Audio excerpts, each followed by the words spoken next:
I'm reaching out for help because I don't know what else to do.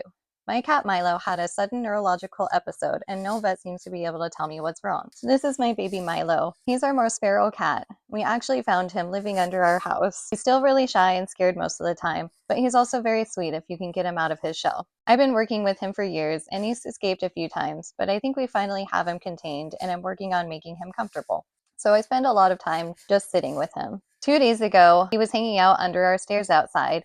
So I stuck my hand through the slats to pet him. He army crawled out and laid next to my foot, rubbing up against my leg and purring, which is totally normal for him when he's feeling safe. But then our 100-pound dog Tuna came down the stairs and Milo hissed at him, which was super unusual for Milo. I went inside to grab a cheroot to try and defuse the situation. I was gone for probably less than a minute, and then I came back out and stuck the cheroot under the stairs. And Milo turned his head and licked the cheroot, but the way he turned seemed off. So when I gently pulled him out from under the stairs, he just collapsed.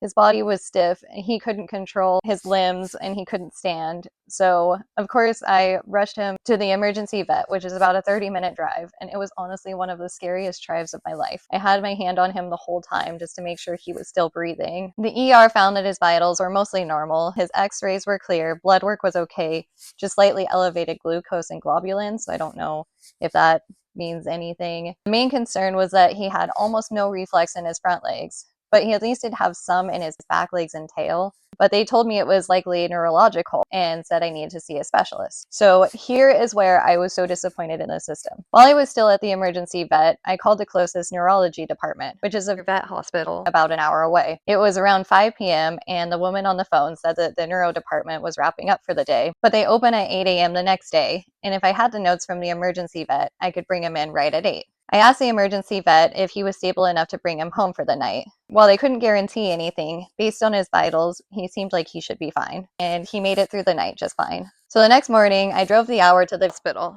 I walked in and said I needed to see the neurology department, but the woman at the front desk looked at me and said, "We don't take walk-ins or emergencies." I told her what I was told the night before on the phone, and she said, "Well, sorry they gave you the wrong information, but that's not how we do things." And that was it. She said no one could help me. She did recommend that I go to the university instead, which is a few hours away from home. But okay, whatever, I'll take him. So I called the university and explained everything. They told me they don't make appointments. I needed a referral. So I said, okay, I'll call the emergency vet and get one. But when I tried to call the emergency vet, their phone was disconnected. I tried several times and couldn't get through. I finally went back home and called my husband, who works near the emergency vet, and he said he could stop by and talk to them. So he did, and they told him, sorry, their phone lines were down, but they'd have the vet call the university for the referral. The emergency vet called me back and said they did reach the university, but the person on the phone told them, we don't do referrals.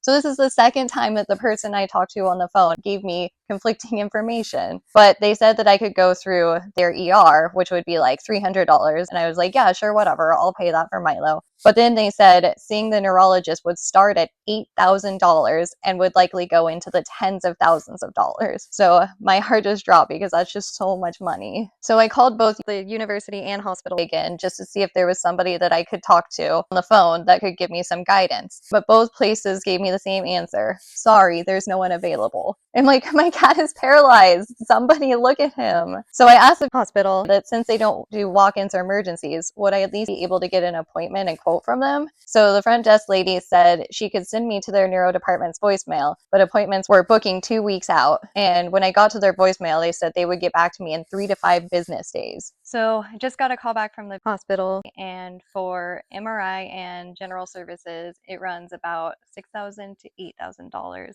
And their wait list is about 2 months out.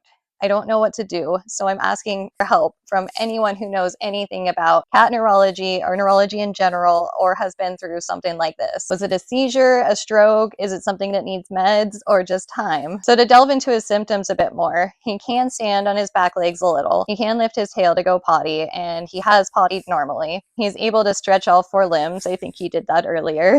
He's eating and drinking normally when I offer it to him. He has purred a little when I pet him. But this is his comfortable position on either side. I do turn him over every once in a while so he's not just stuck in one position. But yesterday once I tried putting him in an upright position so that I could feed him with his limbs under his arms, kind of like normal laying down.